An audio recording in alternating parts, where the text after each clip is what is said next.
Have you ever thought about whether it's worth going along to networking meetings when you're starting out in property?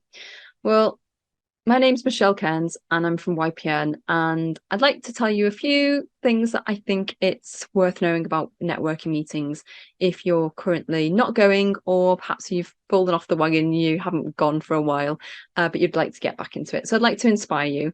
Um, First of all, a lot of people talk about your network is your net worth. And certainly I found that to be true myself. At the beginning in property, I realized that yes, we do need to understand about bricks and mortar and the how damp works and the roof and tenants and all these things. But actually, for the most part, when you're growing your business, it really is all about who you know. It's about those connections, whether that is people who can connect you with deals or finance or opportunities, resources, or other people that you might need within your power team that you're building. So whether you are building a team of, might need architects, planning consultants, interior designers, mortgage brokers, insurance companies, whoever that is, you can gain so much from those networking meetings because you can connect with people who already have that team, and you're getting recommendations basically. So you're not having to start from scratch going through Google and trying to work out who is the best person to go with. You can work with people who already come recommended. So that's just one thing that you can benefit from networking.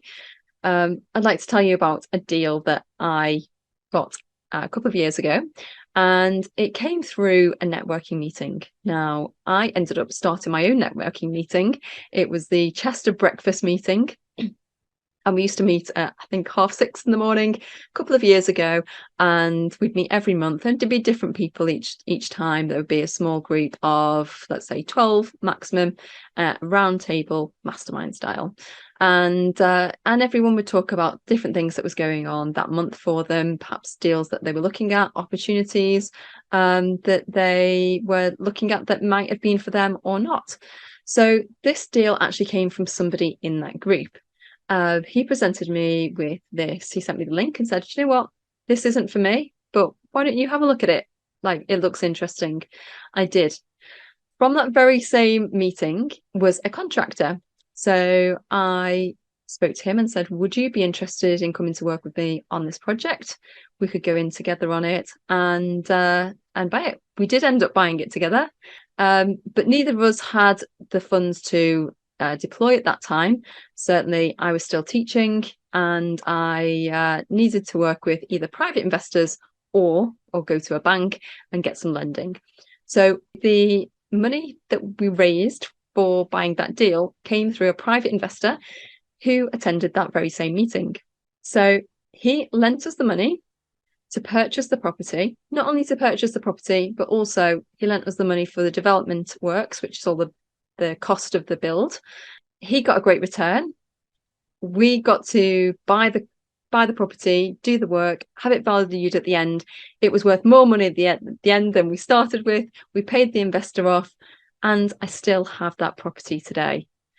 Would I have got that property if I hadn't have gone to those meetings? Absolutely not. I can't see a way that I would have got that deal.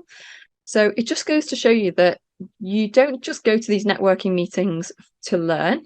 Absolutely, you do. There's plenty to learn at these meetings, golden nuggets, things that will either save you money or make you money. But also, it's about who you meet. And property really is about the community. It's about who you meet, who is in your network. And I would really advise you, if you haven't yet grown your network and if you haven't yet built your team around you, then now is the time to start. Build your team before you need it. Somebody said that to me at the very beginning, and I really took it to heart. And they were right. I think I thought I need to build my team before I need it, so that when I've got that deal in place, when those opportunities arise, I've got people that I can call on for help, advice, support, or resources.